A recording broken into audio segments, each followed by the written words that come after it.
மாதிரியே பண்ணிக்கலாம். எந்த ஒரு பிரச்சனையும் இல்லை. இந்த வாரமும் பண்ண முடியலைன்னா நவராத்திரியில் வர்ற 9 நாள் வரும்ல, அதில் ஏதாவது ஒரு வெள்ளிக்கிழமை எடுத்தும் நீங்கள் பண்ணிக்கலாம். நம்ம வரலட்சுமி பூஜை அன்னைக்கு பண்ணால் என்ன பலன் கிடைக்குமோ அதே பலன் கிடைக்கும். அதனால் எந்த சந்தேகமும் வேண்டாம். நம்ம மகாலட்சுமி பூஜை எப்படி பண்ணுவோமோ அதே மாதிரி இந்த வெள்ளிக்கிழமை இல்லைன்னா இனி வர நவராத்திரியில் வர்ற வெள்ளிக்கிழமையில் பண்ணாலும் நமக்கு அதே பலன் தான் கிடைக்கும். அதனால் எந்த ஒரு கவலையும் இல்லாமல், ஐயோ வரலட்சுமி பூஜை அன்னைக்கு பண்ண முடியலையே, நீ பண்ணலாமா வேண்டாமா அப்படின்லாம் யோசிக்கவே வேண்டாம்.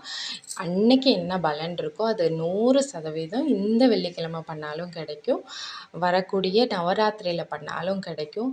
அதனால் அந்த ஒரு டவுட்டு எதுவும் உங்களுக்கு தேவையே இல்லை.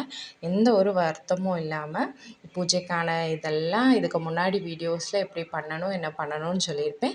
படம் வச்சு வழிபட்டாலும் சரி, கலசம் வச்சு வழிபட்டாலும் சரி, நம்ம மனசுக்கு பூஜை பண்ணால் அந்த